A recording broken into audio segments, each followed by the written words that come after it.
Hi everyone, welcome back. Hope you guys are having a great day. So this is a clip from a previously recorded video. This is a much shorter clip of it. But as always, not financial advice, for entertainment only. Do your own research. And I'm invested in closing companies. And if you enjoy this type of content, hit the like button, subscribe, helps me out tremendously. And let's get into the clip. So Iris Energy announces monthly investor update for August 2023. And here's what we have for them. Average operating hash rate, 5,493 petahash, which is 5.49 exahash. I hate when companies provide the average hash rate. I want to know what is the installed or operating hash rate that they have. So the way that they are doing that is the average that they're getting is basically how many days did they operate, and then how many days did they not operate, and then using the average of that, and that's kind of how they're getting it. And it's fluid. It's always changing from month to month, which is never great because we really want to know what their operating hash rate is, not average. So I really wish they would change that. But it also, I see why they do it, because it makes their numbers look better than what they really are, unfortunately. And I'm trying to think if there's another company that does that. I think there might be a couple other ones that do this as well. It just drives me crazy. Bitcoin mined was 410, so it's actually, I believe, down from the prior month. And then here's something interesting here. Free electricity at Childress in August. Trying to wrap my head around this one. They said negatively realized electricity cost of 8 cents per kilowatt hour. So they're actually getting paid that, which, okay, I can understand that they're getting paid for electricity that they don't use when they curtail, but how is it a negative realized electricity cost? Do they actually generate more in electricity revenue compared to Bitcoin mining? Based on the numbers that I'm seeing here, I don't see that. So I don't know. I'm just confused by that one.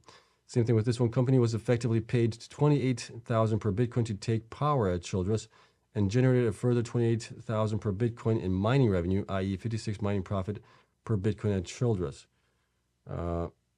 which also is kind of confusing to me. If the company was effectively paid to take power, so were they paying them to take the power? Because that's the way it sounds like to me, like they were getting paid by the power generator to take the power. Seems kind of weird.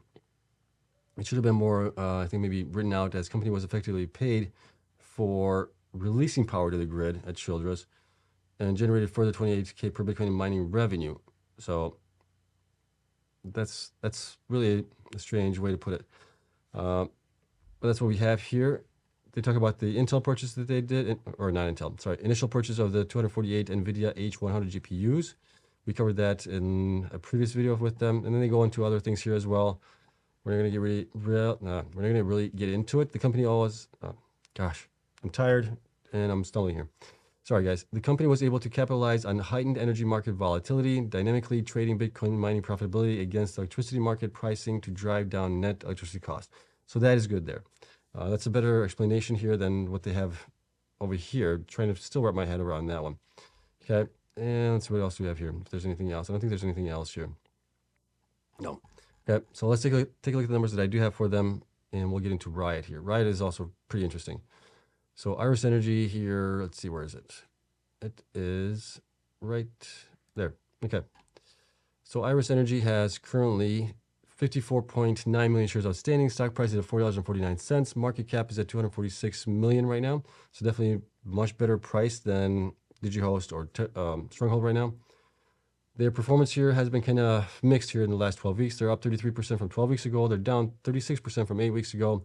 They're down 19% from 4 weeks ago, but they were up last week about 8.85%. So it's kind of mixed right now. Current hash rate, I have them at 5.587.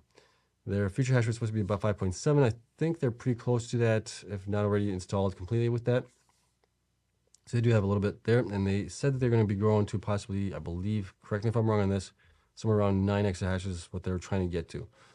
Okay, so that's still not too far away. It's about basically 3.3 exahash from where they are right now.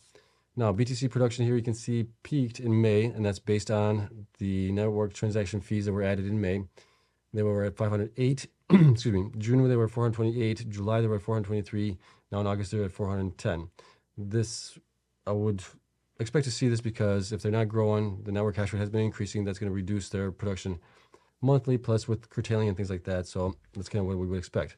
Month over month difference here, you can take a look at that. BTC hodl, they don't hodl anything. They sell everything.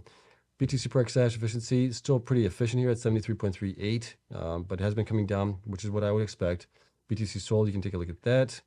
Hash rate, like I said, the hash rate has been pretty much steady here for the last couple months here.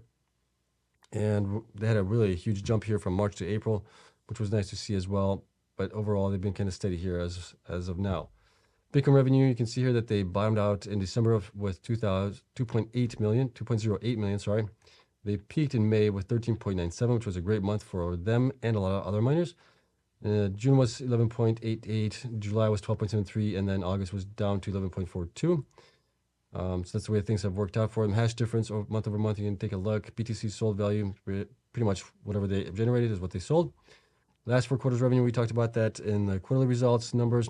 If we look at the institutions and analyst ratings, we can see here that institutions did increase, which is great to see, to 59 from 48.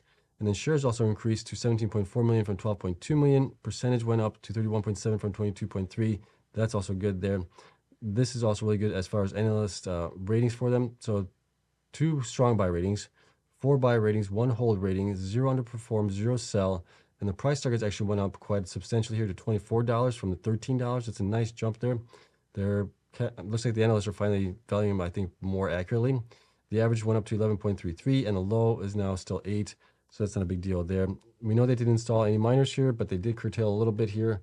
Not a lot. In August, they had them at 30.22 days in operation to get to the 11.4 million in revenue. So pretty good performance there for Iris Energy right now. Okay. Looking at the numbers that we do have up here, the last 3 quarters, current quarter, that's an estimated number we're looking at with a P of 15, $12.93 to $19.39. And then if we look at the current numbers for August for their revenue, multiplying it times 7 before the halving event, and then 50% after the halving for 5 months, we get them to $14.80 to $22.20 right now. So I definitely think that they are way undervalued from where they should be. And the reason for that might be because of the special purpose vehicles that they had, where they basically returned approximately almost 2.5 exahash at the end of October because those were not profitable based on how much they paid for them or whatever it might be. But those special purpose vehicles did not cash flow positively, so they had to return those. And I think maybe this is why investors are a little skittish right now, a little hesitant to really get into them because of that and how much they actually dropped in hash rate and everything else. I think they did the right thing, but nonetheless, I think they're being maybe a little bit punished by investors as it is. But institutions are definitely buying into them, which is good to see here. But yeah, $4.49 to where I think they should be. Definitely way undervalued. Let me know in the comments down below what you guys think.